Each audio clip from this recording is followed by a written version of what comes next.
Contentious tax breaks for people with multiple properties are on track to cost the budget $228 billion, prompting calls for the concessions to be scrapped. This is an article that was found on news.com.au, and it is entitled New Report Calls for $228 billion negative gearing and capital gains tax concessions to be scrapped for social housing, written by Ellen Ransley, published on January 22, 2024. Tax breaks for property investors have created a $250 billion budget black hole that could instead fund 500,000 new social homes, a new report has found. Everybody's Home, a national campaign to fix the housing crisis, is calling on the government to scrap negative gearing and capital gains tax concessions in favour of building more social housing. It has warned the housing affordability crisis will only worsen if the government doesn't switch tack from supporting the private market to investing in homes for people being increasingly priced out of the sector.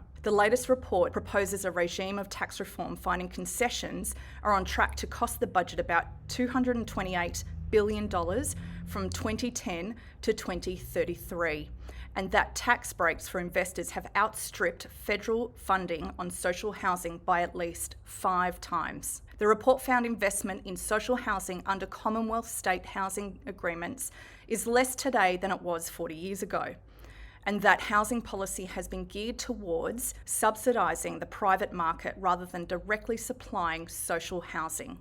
The campaign says the cost of those investor tax breaks could build 549,310 social homes over the next decade. Taxpayers are being ripped off by property investor write-offs.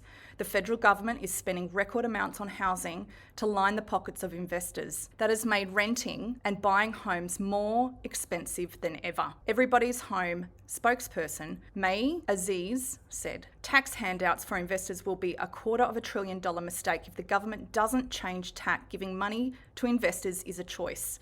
If the government wants to make housing more affordable and fairer for all Australians, it can choose to put money into homes instead of investor profits. The government must scrap negative gearing and capital gains tax concessions and use the revenue savings to build hundreds of thousands of social homes. This would help end Australia's massive social housing shortfall and help reach the goal of another 1 million social homes within the next 20 years. Governments must take back responsibility to make housing affordable. It's time to abolish unfair tax handouts and build the homes we need. Negative gearing allows investors to deduct losses incurred on investment properties such as interest rates and maintenance, therefore reducing their overall tax bill. Under the capital gains tax concessions, tax is levied on only 50% of the capital gain of an asset held for more than 1 year. The Greens last year published Parliamentary Budget Office costings that estimated property tax concessions would cost $37.5 billion in lost revenue in 2023-2024, while capital gains tax discounts were estimated to cost $1.5 billion.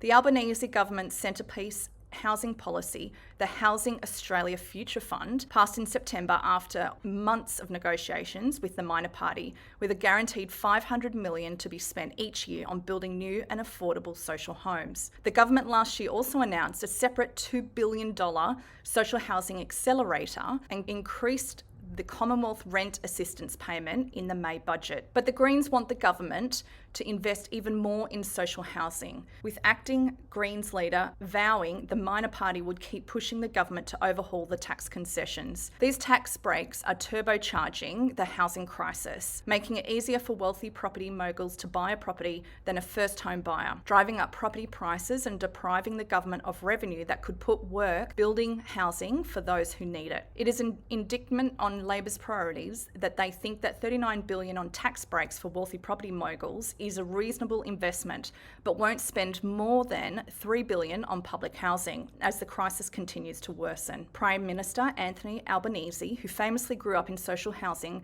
came under fire last week after internal pressure within the Labor Party called for reform on investment property tax concessions. He dismissed calls to reform the tax concessions and said he would not revisit the party's negative gearing policy before the next election, due next year. The government's position is very clear, and it's a position for which we received a mandate at the 2022 election, and I'm someone who keeps the commitments that we made. Mr Albanese said last May. Mr Albanese instead has regularly pointed to the government's other housing commitments, including building social housing. Treasurer Jim Chalmers was contacted for comment but did not respond before deadline. How do you feel about this particular article? Do you agree? Do you disagree? We'd love to hear your opinion. Feel free to leave a comment below.